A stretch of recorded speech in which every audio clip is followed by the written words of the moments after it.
नमस्कार दोस्तों। दोस्तों, लगातार भारतीय बाजार प्रेशर में, और बल्कि भारतीय बाजार कहना गलत होगा, पूरे के पूरे एशियन मार्केट्स में एक ह्यूज दबाव देखने को मिल रहा है।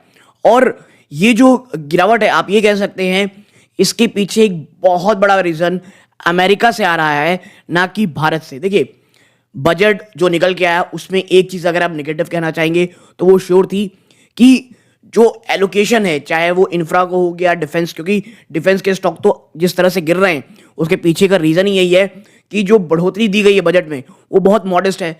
रेलवेज की तो उतनी चर्चा ही नहीं की गई है। इसके साथ ही साथ इंफ्रा जो है वो जितना पिछली बार जो बजट दिया गया था पिछली बार उसे यूटिलाइज नहीं किया गया था, इसलिए इस बार उसे लगभग फ्लैट रखा गया है। और ये चीज बाजार को कहीं ना कहीं आप कह सकते हैं थोड़ा नर्वस की, थोड़ा परेशान की। लेकिन जो बड़ा रीजन है वो है डर। जी हाँ, और डर है ट्रेड वॉर का। आपको पता होगा अमेरिका ने 25% की जो टैरिफ है वो लगा दी है कहां पर, मैक्सिको और कनाडा में, और 10% लगा दी गई है चाइना में।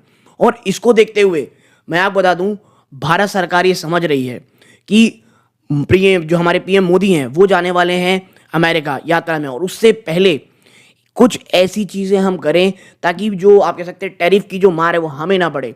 आपको पता होगा, इसीलिए जो बाइक्स, कार है, उनमें स्पेशली जो बाइक्स है, और डोनाल्ड ट्रंप की जो फेवरेट बाइक है, मुझे ऐसा लगता है जिसकी बार वो हमेशा कहते हैं, भारत को लेकर के क्रिटिसाइज करते हैं, हार्ले डेविडसन, तो उसको लेकर कई ऐसी जगह हैं जहाँ पे भारत ने टैरिफ को कम किया है।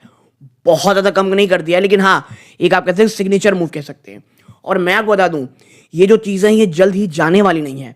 बाजार इस बात को समझ रहा है, अगर ट्रेड वॉर लगातार बढ़ती है तो ये बहुत लंबे समय तक जाएगी। और ऐसा नहीं है, और देखिए खबरें आ रही है, आप कह सकते हो जो स्टेटमेंट आ रहा है वो ये है कि रिटेलिएशन होगा। ऐसा नहीं है कि अमेरिका कुछ कहा और दोनों कंट्रीज बैठ गए, ऐसा नहीं है दोस्तों। तो कहां तक चीजें होंगी ये हमें नहीं पता। आने वाले समय में देखिए जो चीजें होने वाली हैं, आप कभी भी ये एक्सपेक्ट नहीं कर सकते कि हाँ भाई अब चीजें ठीक हो गई, क्योंकि आपके सामने जो प्रेसिडेंट है इस बार यूएसए का, वो बहुत ज्यादा पावरफुल है। वो बहुत ज़्यादा आप कह सकते हैं एक नेशनलिस्टिक लीडर आ रखा है, और वो एक सूडो नेशनलिस्ट नहीं है। सूडो नेशनलिस्ट मतलब कि हाँ भैया चुनाव से पहले बोल दिए, वो अमेरिका की तरफ ही ध्यान देगा, और उससे के लिए अगर उसे भारत में टैरिफ लगाना पड़ेगा तो वो पीछे नहीं हटेगा। इसीलिए हमें बहुत बहुत ज़्यादा कॉशियस रहना है बाजार में भी, और डोनाल्ड ट्रंप को लेकर के भी। ये सूर्यकांत है। जय हिंद।